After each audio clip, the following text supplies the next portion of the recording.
que Dios les bendiga. Cuando me invitan a predicar, hay una voz interna en mi ser o en mi corazón que me dice, no diga lo que ellos quieren oír, diga lo que yo quiero decir. Entonces, hace mucho tiempo, yo hice por decirlo así, un trato y estoy comprometido a decir lo que Dios pone en mi corazón, amén, y a predicar la palabra de Dios conforme a lo que Dios me dé, amén. Hechos, la iglesia que tocó el corazón de Dios. Dios puso en mi corazón precisamente esa palabra, Hechos, la iglesia que tocó el corazón de Dios.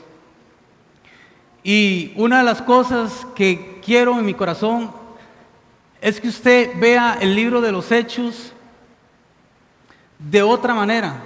No tal vez algo como una historia de gente que hicieron cosas o algo, eventos eventuales que pasaron en la vida de la iglesia. En realidad, cada cosa que pasó en Hechos, analizándolo y viéndolo bajo la luz del Espíritu Santo, vemos ahí que fueron cosas que Dios las pedía y que tocó el corazón de Dios. Y entonces vamos a ver en unos versículos cómo Dios actuaba, cómo Dios fluía, cómo Dios se movía, cómo Dios hacía lo imposible posible.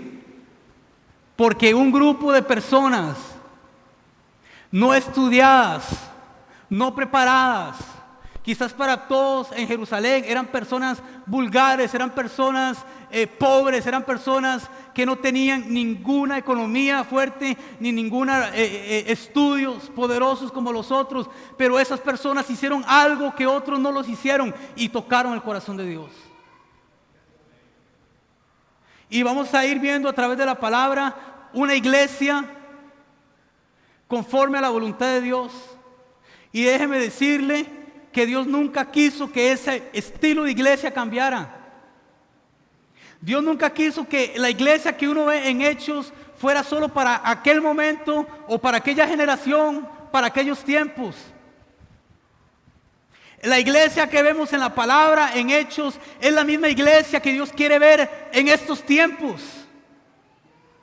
No tiene que haber otro estilo de vida, no tiene que haber otro estilo de predicación, no tiene que haber otro estilo de adoración, no tiene que haber otro estilo de buscar la presencia de Dios. Y si usted anhela agradar a Dios, si usted anhela buscar a Dios, si usted anhela servirle a Dios, lo que yo le puedo recomendar es que usted se sumerja en el libro de los Hechos y que le pida a Dios dirección y que le pida al Espíritu Santo que le revele y que le hable, porque ahí usted y yo vamos a encontrar claves para ser bendecidos y para tocar el corazón de Dios. Y quiero pedirle que abra su Biblia en el libro de Hechos, capítulo 4, versículo 29. Hechos, capítulo 4, versículo 29. Gloria al Señor. Vamos a orar. Padre, en el nombre de Jesús, en esta noche, Señor, yo pongo delante de ti mi vida, mi corazón, mi alma, mi mente, todo mi ser, a tu pueblo que está en este lugar. Señor, yo te pido que tu palabra fluya como río, Señor, que santifique, que libere, que rompa las cadenas, que quite la venda de la religiosidad, que rompa, Señor, todo yugo de opresión. Y que en esta noche, a través de la predicación de tu palabra, podamos encontrar, Señor, liberación en el nombre de Jesucristo, sobre todo nombre, y para la gloria de Dios. Aleluya. Amén. Dice Hechos 4:29. Hechos 4:29. Y ahora el Señor dice, esto es una oración que ellos estaban haciendo, y esto es parte de esa oración. Dice, y ahora, Señor, mira sus amenazas, concede a tus siervos que con todo denuedo hablen de tu palabra. Versículo 30, mientras extiendes tu mano para que se hagan sanidades y señales y prodigios mediante el nombre de tu santo Hijo Jesús. Y el versículo 31, cuando hubieren orado, el lugar en que estaban congregados tembló y todos fueron llenos del Espíritu Santo y hablaban con denuedo la palabra de Dios. Hermano, cuando yo leo esta parte de esa oración de ellos, me da a entender de que la iglesia de los Hechos estaba rodeada. Si usted analiza el momento en que la iglesia de los Hechos estaba germinando, que Dios la estaba ungiendo, que Dios la estaba levantando. Si usted analiza ese tiempo, usted ve a su derecha un imperio poderoso, posiblemente el imperio más poderoso que ha existido, el imperio de Roma. Y si usted ve al otro lado, usted encuentra un monopolio. ¿Usted sabe qué es un monopolio? Usted encuentra una nación donde los judíos dicen que Dios está con ellos. Los judíos dicen que a Dios solo ellos los escuchan y que sus sacrificios, lo que ellos cumplen a través de la ley, solo ellos. Entonces, en medio de esas dos columnas terribles y poderosas, Dios le place hacer germinar una obra.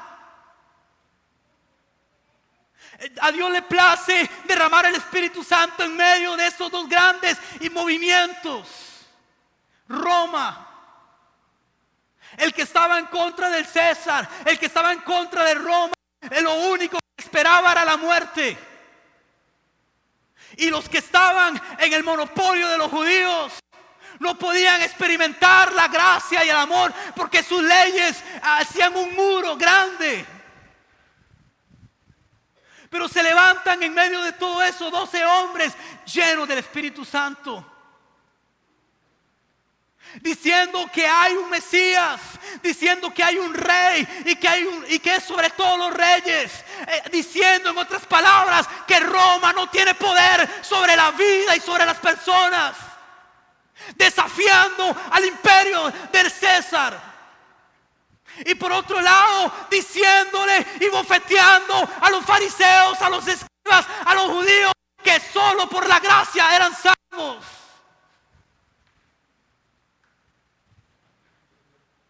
Hermano, piense en eso, métase en esa palabra. Servirle a Dios en aquel momento era difícil, no era fácil. Decir que seguir a Cristo en esos tiempos era de vida o de muerte. Predicar la palabra era algo difícil. Ministrar sanidad, ministrar liberación era algo muy difícil en ese momento. Pero déjeme decir una cosa. Ellos le cumplieron a Dios. Ellos agradaron a Dios. Y ellos en medio de todas esas cosas que habían, pudieron sobresalir adelante. Tanto como siempre lo he dicho, que usted y yo somos fruto de ellos. Usted y yo somos fruto de esos cristianos que entregaron su vida. De esas personas que lloraron, que se escondieron en las cuevas, que corrieron para escaparse de la espada. Gracias a que ellos tocaron el corazón de Dios, usted y yo estamos aquí. Y en esa oración, ellos fueron encarcelados por predicar en el nombre del Señor. Los azotaron, los golpearon y les prohibieron hablar en el nombre de Jesús. Pero ellos empezaron a seguir luchando, perseverando, caminando en la palabra de Dios. Muchos perdieron su vida, pero ellos no se amedrentaron, ellos no se escondieron. Ellos donde fueron a dar las buenas nuevas.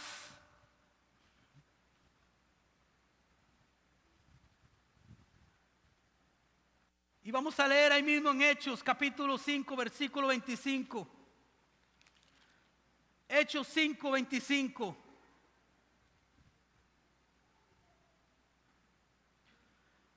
Esto es un extracto de este capítulo y habla donde Pedro y los apóstoles fueron nuevamente encarcelados.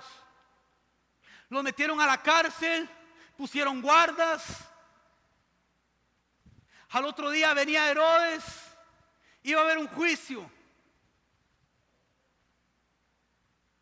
Pero una noche, antes de llegar Herodes a hacer el juicio, entró un ángel de Dios y abrió las puertas de la cárcel y los apóstoles salieron.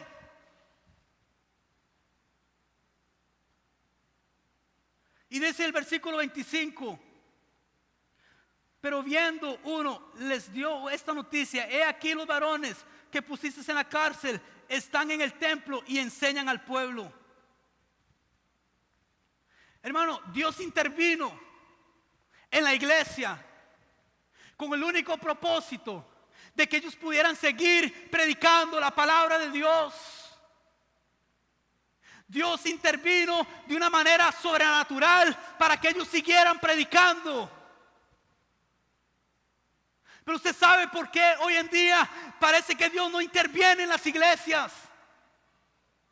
Parece que hoy en día parece que Dios no está metiendo la mano por su pueblo.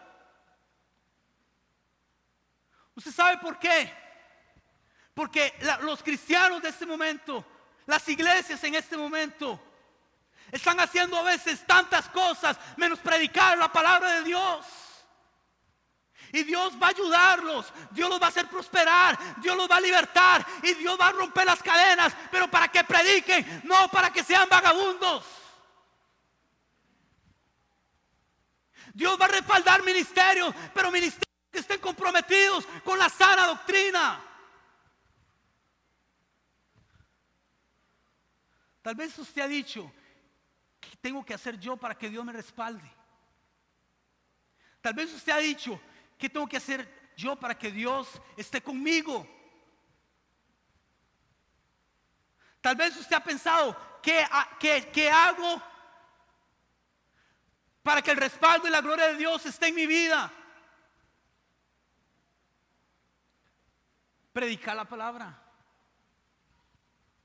Predicar la palabra, pero no como yo quiero, ni como usted quiere, ni como las multitudes quieren oírla, sino como Dios quiere que se predique. Y si usted lee este capítulo 5, Dios le dijo al ángel que fuera.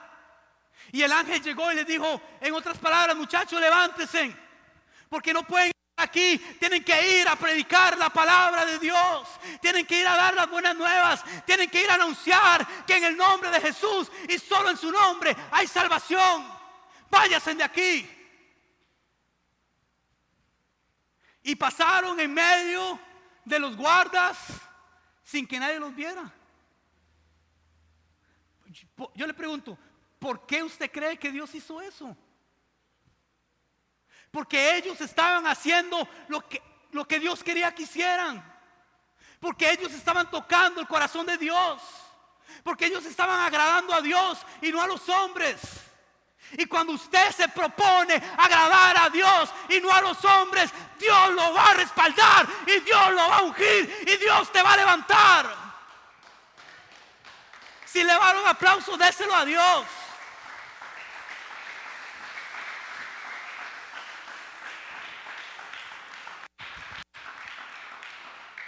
Gloria a Dios. Es increíble las cosas que Dios hizo en Hechos. Vamos a leer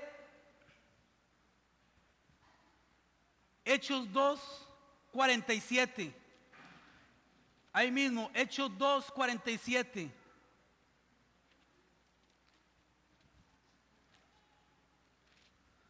Y dice la palabra de Dios: alabando a Dios y teniendo favor con todo el pueblo, y el Señor añadía cada día a la iglesia los que habían de ser salvos. Lamentablemente, ese ha sido un versículo que por mucho tiempo, y no lo digo aquí, pero por mucho tiempo ha sido mal predicado. Porque a simple vista parece, pero no es. Parece como que Dios dice añade a la iglesia a los que iban a ser salvos. Es como que Dios se asoma a Manuel Antonio y vuelve a ver las casas. Y entonces dice, allá sí, allá no. Allá sí, allá no. Aquellos son salvos, aquellos no. Esta calle ninguno. 3 cuadras después todos estos son salvos. Y enseñado así, que Dios hay una predestinación para que unos son salvos y para otros no son salvos. Pedro dice que Dios quiere que todos sean salvos, que nadie se quede sin la salvación. Entonces parece que hay una contradicción. No lo hay. No lo hay. Lo que pasa es que cuando se escribe que Dios añade a la iglesia cada día los que iban a ser salvos, le voy a explicar. Aquí en Manuel Antonio todavía hay gente que no conoce al Señor. Y tal vez usted, alguien en la calle, quizás orinado, sucio, y usted dice o piensa, esa persona está difícil que reciba a Cristo. Tal vez usted ve a una persona un día en las drogas tanto que usted dice, esta persona no va a llegar a nunca a recibir al Señor. Porque usted ya, o yo ya lo vimos y es como, está tan atado, está tan endemoniado, está tan oprimido que está tan difícil. Entonces, hay gente aquí en Manuel Antonio que todavía no ha conocido al Señor. Pero esos ejemplos, pero esa persona que usted ve ahí, que usted dice, no, eso está, bueno, esa persona que está ahí ya está predestinada para la salvación. Ponga atención. Esa persona ya está predestinada para la salvación. Aquel drogadicto, aquella persona, póngale el nombre que sea, ya está predestinada. En el tiempo actual, en el momento actual, usted y yo lo vemos, es un desastre. Pero en el corazón de Dios, en la mente de Dios, en los pensamientos de Dios, Él ya está para ser salvo. Entonces, cuando dice la Biblia que Dios añade cada día a la iglesia los que iban a ser salvos, significa que Dios vuelve a ver a Jerusalén, vuelve a ver a Judea, vuelve a ver a Samaria y dice, tengo un montón de gente que salvar y tengo una iglesia que hace lo que yo quiero, se los voy a mandar porque los mando, no van a desperdiciar, no los van a echar a perder. Entonces, ¿por qué en las iglesias a veces no hay bautismo, no hay conversiones? La gente no se convierte en los pueblos porque Dios vuelve a ver la iglesia y dice, esta iglesia hace de todo menos tocar mi corazón. No les voy a mandar salvos, me los van a echar a perder. Es duro, lo siento, duro, pero es así. Pero Hechos no. Hechos es otra cosa. Todos los días Dios mandaba a esos predestinados. Usted puede imaginarse ver este lugar, Dios visitándolo a diario, gente convirtiéndose. Usted puede imaginarse eso. Usted puede imaginarse ver todos los días gente en este lugar pidiendo oración, pidiendo la palabra de salvación. Eso pasaba en Hechos todos los días. Se lo digo así, la iglesia de Hechos tocaba tanto el corazón de Dios que Dios tenía la confianza de decirle, ahí van más almas, porque ustedes me las van a cuidar, porque ustedes me las van a apacentar, porque les van a dar pastos verdes y no secos, porque les van a dar buena doctrina, porque les van a dar buena palabra, porque van a saber pastorearlos. Pero hoy, ¿qué pasa, Dios? Hay tantos predestinados y no vienen. ¿Por qué no vienen? ¿Por qué no vienen? ¿Por qué no vienen? ¿Sabe cuál fue el problema en el Antiguo Testamento? Con los jebuseos, los heteos, los filisteos, los amorreos, los babilónicos. Israel que venía, Israel que volvía, Israel levantaba un altar, lo volvía a destruir, lo volvía a levantar. Dios predicaba, Dios profetizaba, Israel se arrepentía, se volvía a apartar. Usted sabe cuál fue el problema para Dios en el Antiguo Testamento. No fueron los filisteos, no fueron los egipcios, no fueron los amorreos, fue que Israel no amaba a Dios. ¿Usted sabe cuál es el problema de Dios ahora, 2016? No son los movimientos de lesbianismo, sexualismo, no es la brujería, no es la hechicería,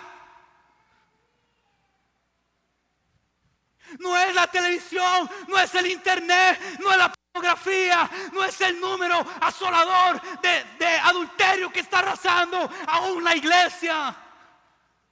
Ese no es el problema para Dios. El problema para Dios es que la iglesia está dormida.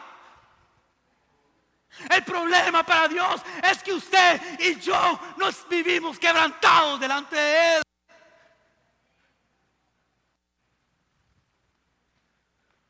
Y Dios lo demostró. Dios lo demostró. Y nos está diciendo con esta palabra: si yo levanté una obra en medio del imperio de César, en medio del monopolio judío, si yo levanté una obra, ¿por qué no lo puedo hacer ahora también? Simple, porque no somos como ellos. Sorry, no somos como ellos. Creemos a veces que somos grandes predicadores o siervos, pero es mentiras. Porque si fuera así, Dios nos confiaría a aquellos predestinados, pero no lo ha hecho como Dios quiere hacerlo. Aclaro, como Dios quiere hacerlo. ¿Y cómo? ¿Cómo, Cris? Todos los días. Días, no 3 al año, no 5 años, sorry, no 10 al año, todos los días.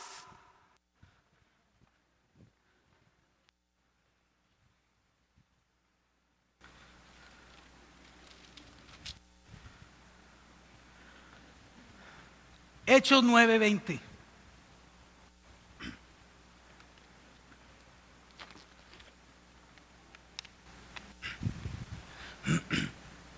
Hechos 9:20.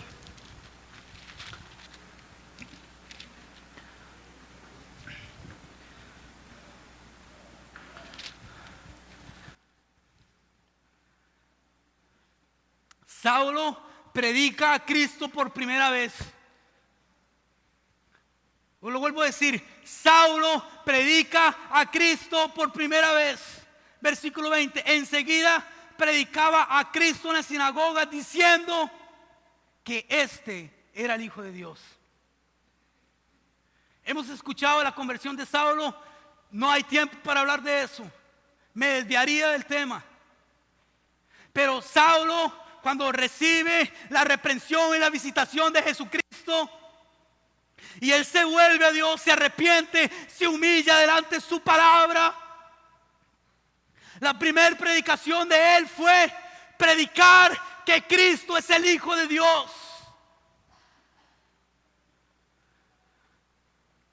Yo me pongo a pensar, ¿por qué no predicó otra cosa? ¿Por qué no predicó de las sanidades que habían increíbles? La Biblia dice en Hechos 13 que Dios hacía milagros extraordinarios por mano de Pablo. Hermano, es que una cosa es un milagro y otra cosa es un milagro extraordinario. O sea, eso es otro nivel. Extraordinario. Él pudo haber predicado eso. Él pudo haber predicado liberación. Él pudo haber predicado de prosperidad. Él pudo haber predicado de otras cosas. Pero el primer sermón de Pablo es predicar que Jesucristo es el Hijo de Dios. Y ese versículo a mí me da mucho de qué hablar y mucho de qué entender, porque la prioridad de ellos eran ser hijos y reconocer a Cristo como el hijo primogénito.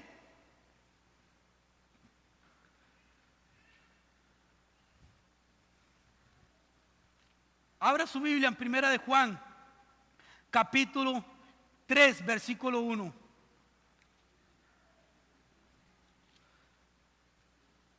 Primera de Juan, capítulo 3, versículo 1. Si usted preguntara a mí, ¿cuál es su versículo favorito, Chris? Yo le diría que el versículo favorito de toda la Biblia, para mí, es este. Primera de Juan, capítulo 3, versículo 1. Dice: mirad cuál amor nos ha dado el Padre para que seamos llamados hijos de Dios. Por esto el mundo no nos conoce, porque no le conoció a Él. Aquí hay una tremenda esencia, una tremenda revelación en esta palabra. Y le voy a decir una cosa. Yo no soy evangélico. Y le voy a decir, yo no soy cristiano. Yo al entendimiento de que no soy cristiano. Déjeme explicarle, no se me asuste. La Biblia dice que a los discípulos o a los seguidores se les empezó a llamar cristianos para reconocerlo, porque era tanto el avivamiento, era tanto lo que Dios estaba haciendo, que las conversiones eran por miles, literalmente por miles. Imagínense que nunca se haya predicado la palabra aquí en Manuel Antonio. Nunca, imagínense, nadie sabe nada. Y viene usted y empieza a predicar, empieza a hablar y se empieza a hacer, y ya hay 200, 500, 1000, 2000. Entonces la gente de allá en Naranjito y otros lados nos dicen el apodo o el sobrenombre cristianos, porque proclamamos a Cristo. Pero si usted analiza eso nació de ellos. Es el llamar cristianos a las personas, pero lo va a llevar a un nivel más alto. De Dios nació llamarlo a usted hijo, no cristiano, no evangélico, hijo. Hijo significa que si usted entiende esta revelación, Hechos, todos ellos caminaban con una mentalidad aquí en su corazón, sabiendo que donde iban y lo que hablaban y lo que hacían, lo hacían como hijos de Dios. Y es tan así que Pablo lo primero que predica es que Jesús es el Hijo y que ellos son hijos. Usted nunca va a encontrar que Pablo o Pedro o Santiago escribe a los cristianos, a los evangélicos, gracia y paz, o sea, no, a los hermanos. A los hermanos. ¿Por qué? Porque somos hermanos de Jesús. Somos hijos de Dios. Ellos caminaban bajo una revelación, y la revelación eran que eran hijos. Posiblemente eso es una de las cosas que nos está faltando a nosotros. Nosotros caminamos bajo la revelación de que somos cristianos evangélicos. A ver, yo le pregunto a usted, cuando a usted le han preguntado en su trabajo, o un familiar, o un amigo, ¿usted qué es? Sea sincero y diga, ¿usted qué dice? Yo soy cristiano evangélico. Y yo le pregunto, ¿por qué usted no dice, yo soy hijo de Dios? ¿Por qué usted dice que es cristiano evangélico? ¿Sabe por qué? Porque usted cree que es cristiano evangélico, pero posiblemente, aún siendo cristiano evangélico, no cree que es hijo de Dios. ¿Por qué nos nos respondemos, ok, yo soy un hijo de Dios. Pero no, decimos, yo soy evangélico, yo soy cristiano. Y hay otros peor, que dicen, yo soy pentecostal, yo soy de asamblea, yo soy cuadrangular, yo soy del movimiento. Y todo menos hijo. Y ellos lo que hacían, lo hacían sabiendo que eran hijos. Se sentían hijos, respiraban como hijos, hablaban como hijos, pedían como hijos, predicaban como hijos, ministraban como hijos. ¿Ve la diferencia? Claro, imagínense esta escena cuando Dios ve a ellos y ve como hijos. ¿Usted cree que eso no toca el corazón de Dios? ¿Usted cree que eso no va a hacer que el corazón de Dios se derrame en bendiciones porque están dándole el lugar que Dios les da como hijos?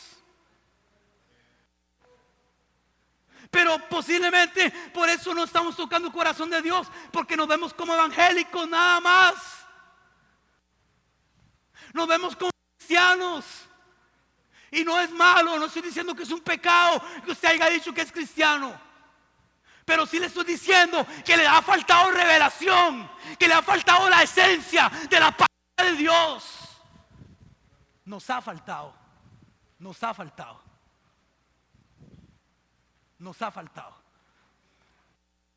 Pero ellos se veían como hijos. Vea, Juan escribe, mira cuán dado el Padre a ser llamados hijos de Dios. ¿De dónde cree usted que Juan aprendió ese rema? ¿De dónde cree usted que esa esencia? En Hechos. Es más, se lo oigo así. Todas las cartas del Nuevo Testamento es esencia de lo que ellos vivieron en el aposento alto, en aquellas casas, en aquellos tiempos de intimidad, de búsqueda y de persecución. Ellos cuando ya se sentaron a escribir, lo que escribían era vivencia, era algo real, era algo genuino, era algo verdadero. Que lo aprendieron ¿en dónde? En Hechos. Si Juan no hubiera tenido esa revelación, ese rema, él hubiera escrito, mira cómo, hermano, no hubiera tenido el entendimiento para poder escribir ese versículo, porque no se hubiera visto nunca como hijo. Pero él se vio como hijo, caminó como hijo, predicó como hijo, le sirvió a Dios como hijo, hablaba como hijo y lo escribió como hijo. Yo le pregunto a usted, ¿usted le sirve a Dios como hijo o como cristiano evangélico o cuadrangular o pentecostal o movimiento? ¿Cómo le sirve usted a Dios?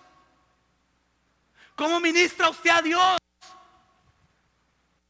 ¿Cómo ora cuando usted ya está en el baño, en el cuarto? ¿Cómo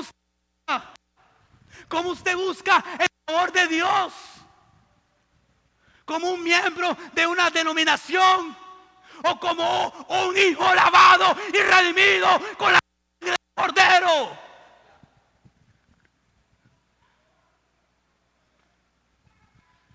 Cambie la mentalidad. Bote eso y agarre el rema de la palabra. Camine en la esencia. No coma migajas que caen al piso. Siéntese a la mesa y siéntese como hijo de Dios. Si Casa de Pan, si usted y yo tomamos esa palabra y la creemos, ¿usted cree que no vamos a tocar el corazón de Dios? ¿Usted cree que Dios va a decir, espere, aquí hay algo diferente? Este tomó mi rema, tomó mi esencia y se llaman como yo dije que se llamaran, hijos, no cristianos. Dios no lo reveló, Dios no lo puso, fue gente. Lo siento si le estoy botando un muro de religiosidad, lo siento, pero se lo voto en el nombre de Cristo para que vaya a un nivel más alto.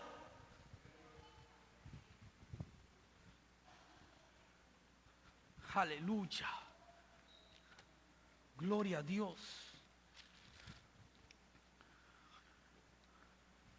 Hechos, vamos a Hechos 9:31.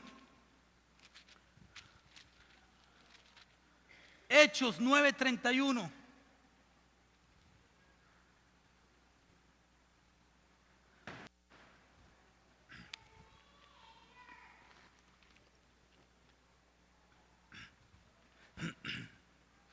Oiga esta palabra. Dice: la iglesia prospera. Entonces las iglesias tenían paz por toda Judea, Galilea y Samaria, y eran eficaces andando en el temor del Señor, y se acrecentaban, fortalecidas por el Espíritu Santo. Dios actuando.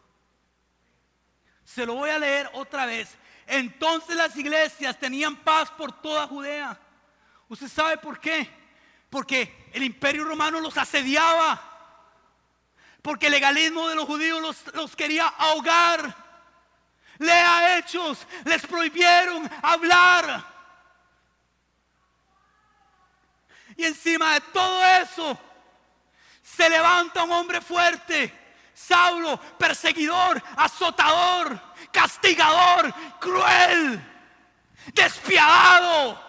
Odiaba a los cristianos, odiaba a los hijos de Dios. Odiaba que predicaran el nombre de Cristo. Odiaba que adoraran. Y empezó a perseguir, y empezó a perseguir. Escondía. Ellos tenían miedo, ellos tenían temor. Clamaban a Dios: Dios, ayúdanos, Dios, ayúdanos, Dios, ayúdanos. Encarcelaban a Pedro, salía Pedro. Encarcelaban a Juan, salía Juan. Encarcelaban a Santiago. Empezó a matar a la gente. Saulo no paraba de perseguirlos, los asediaba de día y de noche.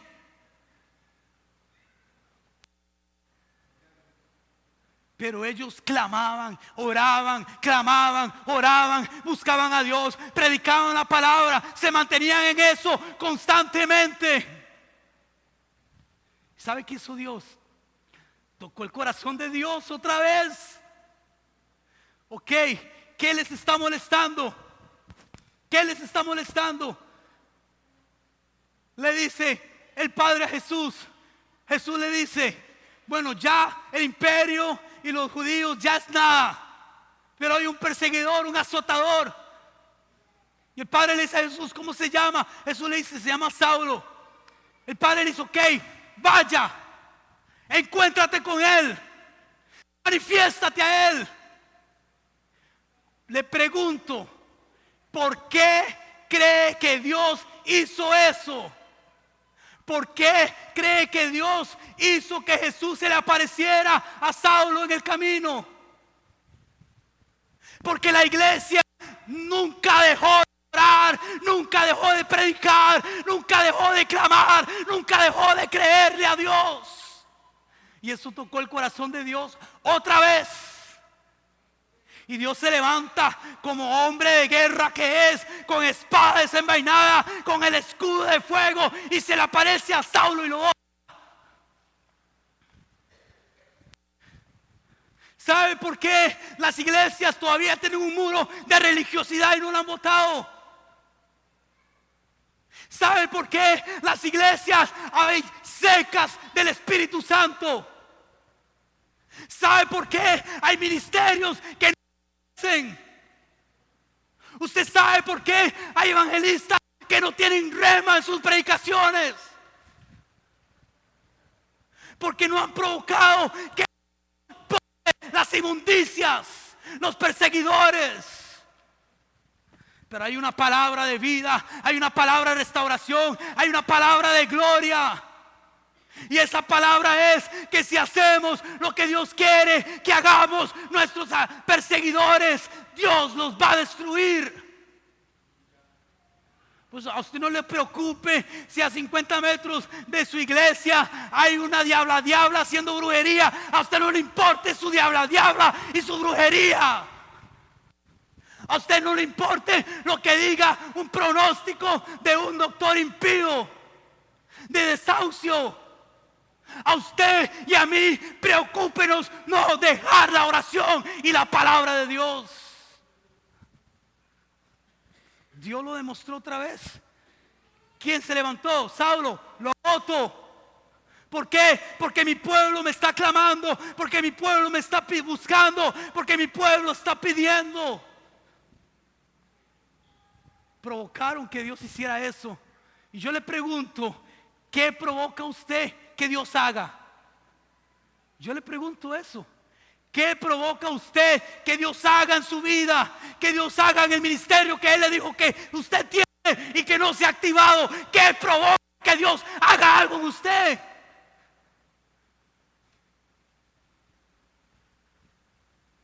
No piense en que es que el pastor no me da pelota. No. No piense es que los hermanos de intercesión no me toman en cuenta. No piense es que a mí no me vuelven a ver para nada. No piense en eso. Piense qué hace usted para tocar el corazón de Dios, para que Dios te unja, te llene, te levante, te respalde, te prospere, te use con poder. ¿Qué hace usted?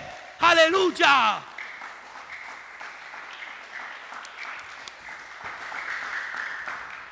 Gloria a Dios.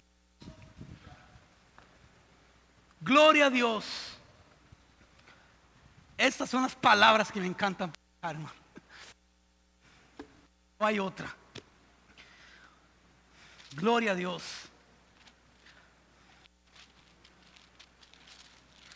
Vamos a leer ahí mismo en Hechos 16:6. Y esto me encanta. Además, cada vez se está poniendo más bueno, hermano. Cada vez se está poniendo mejor.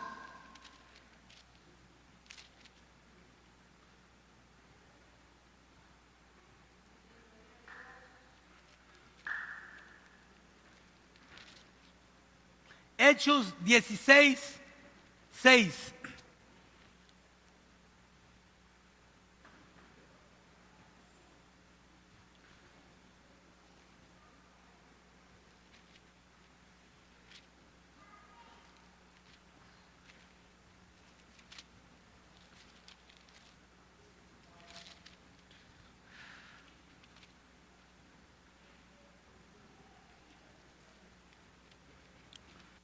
Gloria a Dios. Un momento, por favor.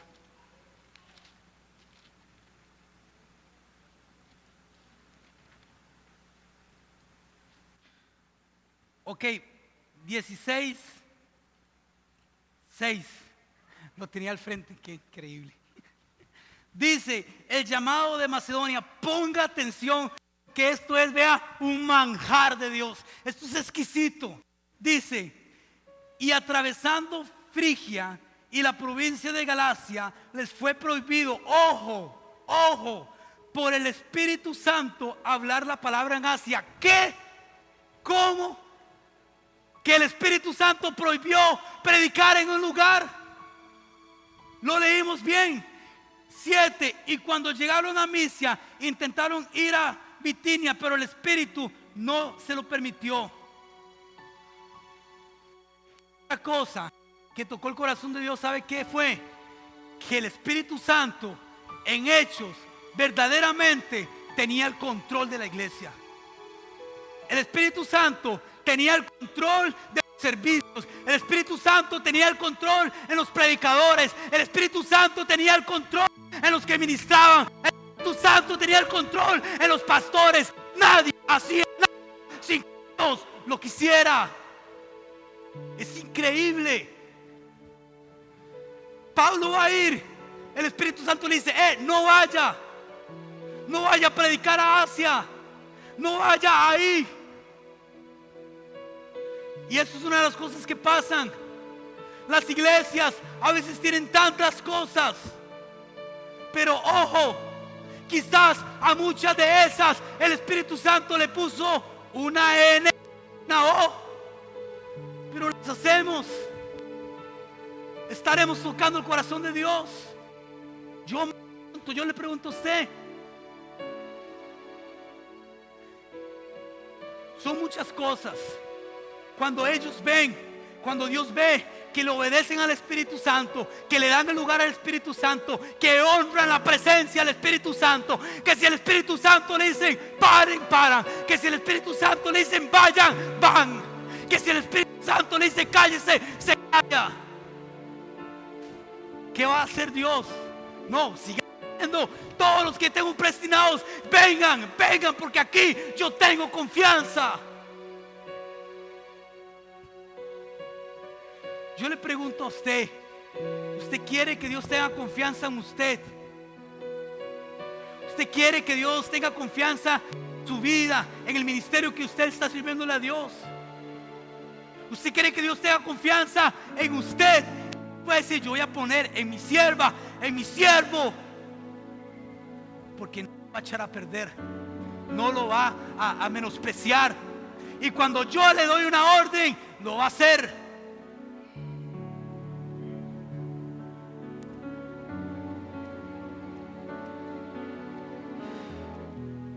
Quiero terminar con esto. Vamos a ir al libro de Joel.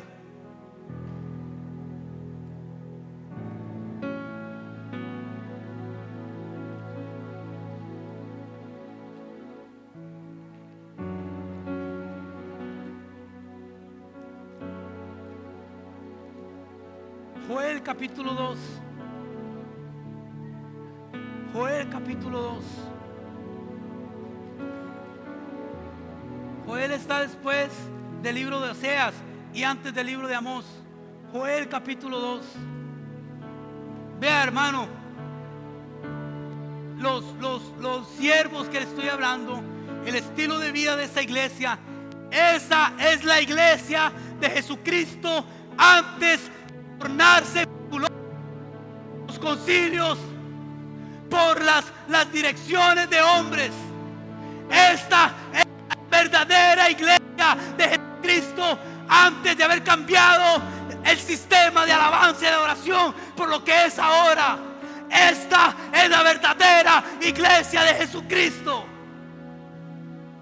Esta es la verdadera iglesia del Señor antes de haberse contaminado por la basura de la inmundicia de la prosperidad pagana que hay ahora en los altares. Esta es la iglesia de Jesucristo antes de que vinieran este montón de falsos profetas que profetizan conforme al corazón del hombre y no al corazón de Dios. Esta es la iglesia de Jesucristo antes de que vinieran apóstoles falsos a predicar a iglesias de todo menos arrepentimiento, santidad. Esta es la iglesia de Jesucristo que conocía a Dios. Y si algo le urge a usted y me urge a mí, es, ponga atención, redescubrir la santidad y la majestad de Dios y redescubrir la inmundicia del pecado, porque parece que no nos estorba, porque huele a inmundicia y no nos estorba, porque podemos ver en predicador tanta falsedad y no nos estorba, porque pueden llenarse la boca diciendo falacias y no nos estorba. Estamos dormidos. Pero si usted lee las cartas, ellos martillaban y caían mal. Cuidado con los falsos predicadores, cuidado con los falsos maestros, no se dejen engañar. En los últimos tiempos verán engañadores que apostatarán de la fe. Cuidado, cuidado, cuidado. Pero hoy no. Hoy vemos apóstoles que tienen a carros de 20 millones y predican sin una Biblia. ¿Cómo es posible? Tienen un carro carísimo, pero no tienen para comprar una Biblia. ¿Qué es esto? Hablan lo que quieren hablar, lo que la gente quiere escuchar, pero no lo que Dios quiere decir a su pueblo. Pero esta es la iglesia de Jesucristo. Esta es su modelo y mi modelo. Este es a quien usted tiene que imitar. Es que yo no sé cómo ser un hijo de Dios. Es que yo no sé cómo agradarle a Dios. Es que yo no, ¿cómo no vas a saberlo? Si está escrito, si Dios dice, pida sabiduría y yo la doy en abundancia. El que no quiere es porque no puede, es porque no quiere. El que no quiere tocar el corazón de Dios es porque simplemente no quiere. Me le voy a decir una cosa, y de esto estoy convencido.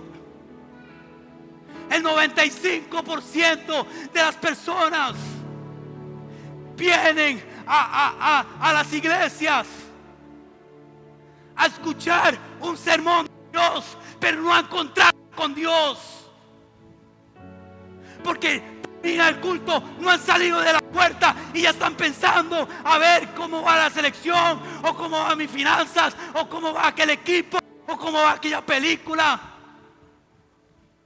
No han salido de la puerta y están diciendo, ¿viste la aplicación nueva que bajó y no sé qué? ¿Cuándo fue la última vez que usted vino a la de Dios y salió contrictado, llorando, porque Dios lo tocó y porque sabe que necesita más de su presencia? ¿Cuándo fue la última vez que terminó un culto y usted se fue con una convicción de que necesita buscar a Dios más? Pero terminan los cultos y es como que si no hubiéramos escuchado nada, porque venimos a escuchar un sermón de Él, de lejos, pero no venimos a encontrarnos con el Rey. Pero ellos no. Ellos buscan la presencia de Dios.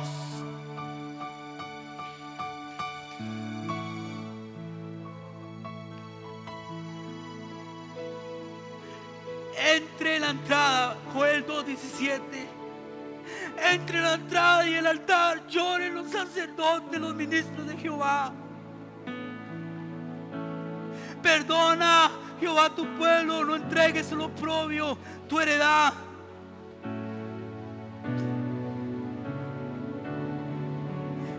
Entre la entrada y el altar lloren los sacerdotes, ministros de Jehová. Si usted lee la Biblia en Hechos 2, Pedro pasa el Pentecostés. Es algo increíble, la gente no entiende qué está pasando. Hablan en idiomas, las maravillas de Dios. La gente dice, ¿qué es esto? Hay gente que nunca tal vez tenía una escuela, nada. Están hablando idiomas, ¿qué es esto?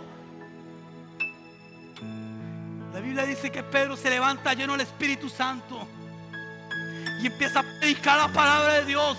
¿Saben qué predicó? Predicó Joel 2. Y yo me pregunto, y se lo pregunto a Dios, y le digo, Dios, si Pedro predicó Joel 2, él tuvo que haber leído unos versículos más atrás y leer el 17, donde dice que lloren los sacerdotes.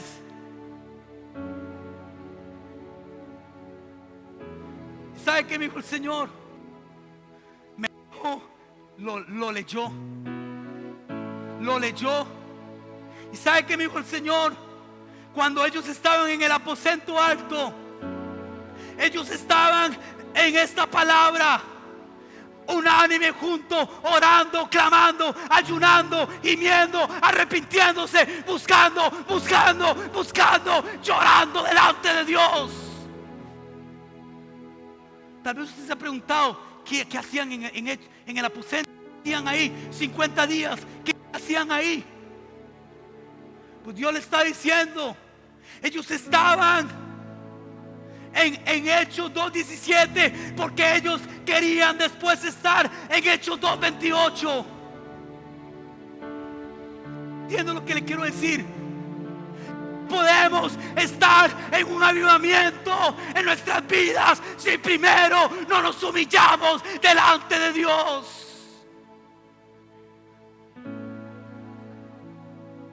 Lloren los sacerdotes en el altar, mis ministros. Escuche lo que le voy a decir en el nombre de Jesús.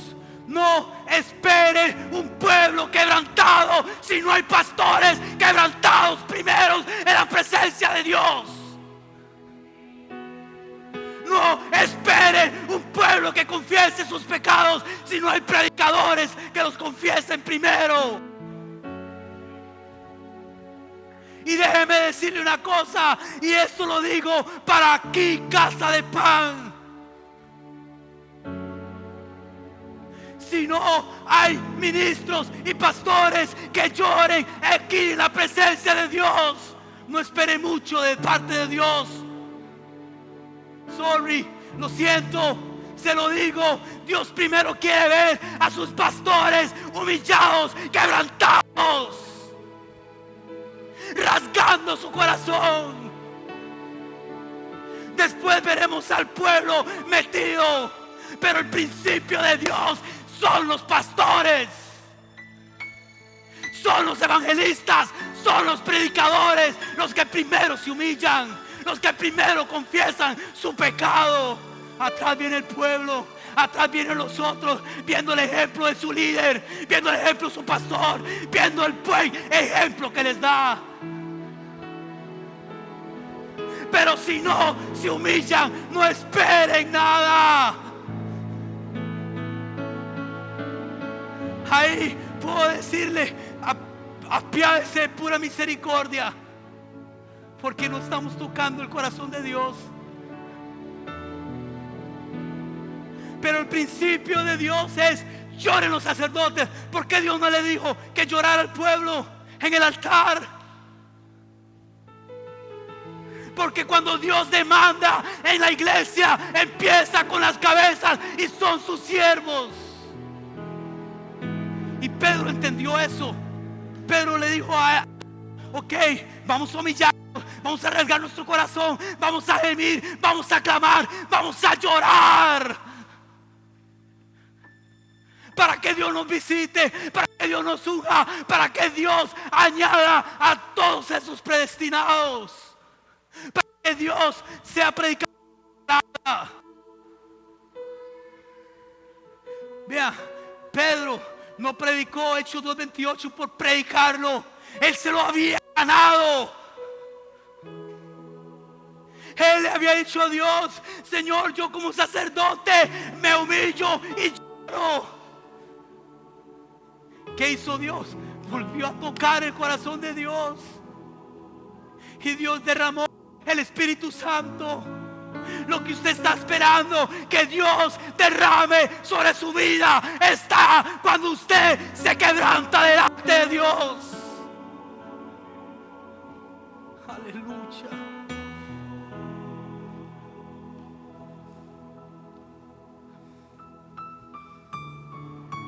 Pregunto, ¿quién quiere tocar el corazón de Dios basado en la revelación de su palabra? ¿Quién quiere tocar el corazón?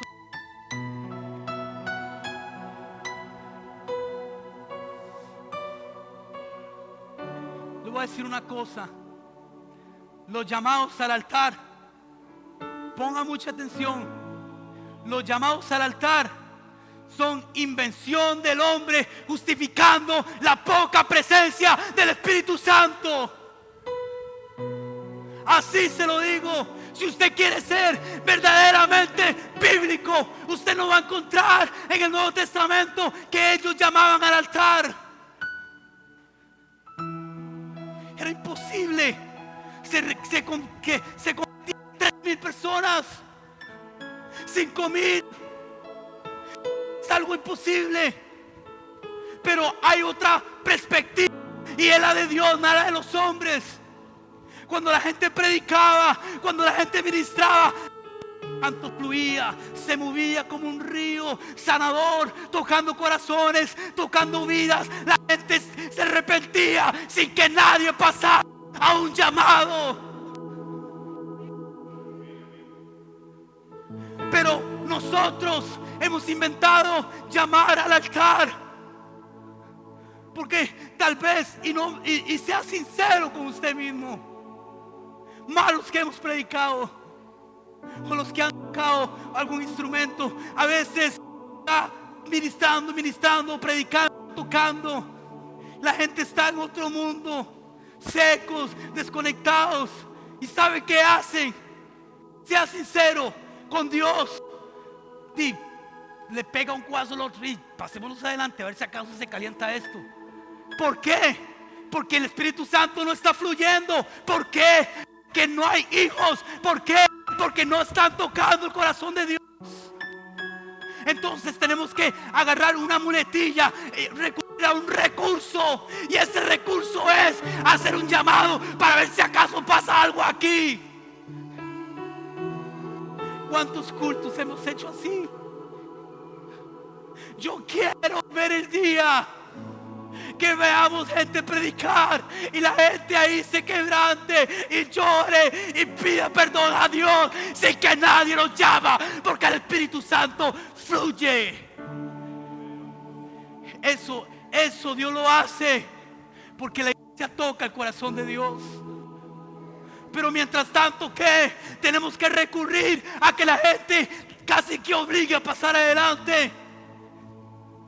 Vamos a seguir tan religiosos y tan obstinados, o vamos a cambiar y vamos a quebrantarnos delante de su presencia y a empezar a conocerlo y a caminar como hijos.